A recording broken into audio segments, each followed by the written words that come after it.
And could be the first summer blockbuster, which could bulk up those scrawny numbers at the box office. Alex Costakis is tracking Iron Man and all the movies out this weekend on the Hollywood Stock Exchange. He's joining us now from Los Angeles. The expectations for Iron Man are huge. Some talk about a $100 million opening weekend, but Paramount, according to the LA Times, is trying to talk them down. What are you seeing? Well, you know, actually, this is really a very highly anticipated film, there's no doubt. Year-on-year box office revenues are down by 2%. Attendance is down about 5% or so. And so people have been waiting for the summer blockbuster season, and this is the first big one. Traders have been trading this stock on the exchange for about 3,070 days. And so it's been with us for a long time. And they are very optimistic the film will do well.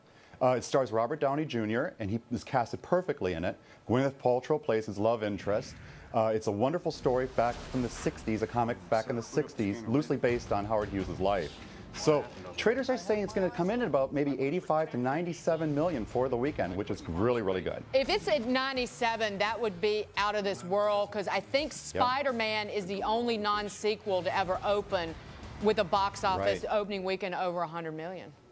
And that's right, Dagen, and that's the big question mark here, because this is not a sequel. Now think about it. Last year we had Spider-Man 3 that opened up at 151 million. Wow. And so this weekend there's a lot of pressure on it. This is not a sequel. It is the first time out of the box type film, but you know what? With Robert Downey Jr. in there and Gwyneth Paltrow, I think it's going to do pretty well. Yeah, Robert Downey Jr., incredible actor. Maybe that attracts a different audience.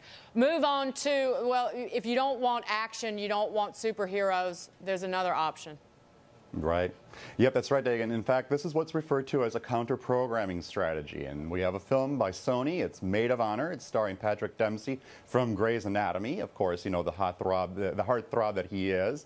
And this film is a really lovely film. It's very similar to, you know, a love story where you have a guy who has his best friend who's a girl, and she goes away for 6 weeks, comes back from her trip, and Michelle Monaghan, and she comes back from her trip and announces that she's getting married.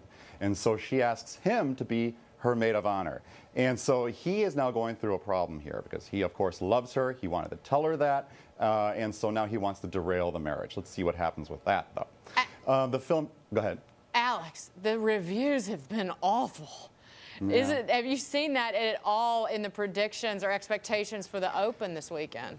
Well, let me just tell you again, it all goes back to stock trading, where HSX share price reflects how well a film will do in box office. This film, Maid of Honor, was trading at 50 Hollywood dollars back on January 5th of this year. It's now trading at 35 Hollywood dollars. Wow. So as the trailers were going out there, as the critics were starting to review the film, traders were reacting. However, Patrick Dempsey has a huge following. He's Grey's Anatomy. He is featured in all the ads. It's his face, basically, and so he may draw in the crowds. Our traders are saying about 12.8 to 13.6 million for the weekend. I have to tell you this. The New York Post reviews said it's as if Harry and Sally went to see my best friend's wedding, and they could have written a better script in the time it would take to eat a box of Milk Duds. That's how they summed up this movie. Yeah, well, it is counter-programming, so the women out there who just don't want to go and see Iron Man are going to go and see this film then, if they want to see a movie. Lastly, quickly, your take on Apple starting to release digital downloads at the same time the DVDs come out.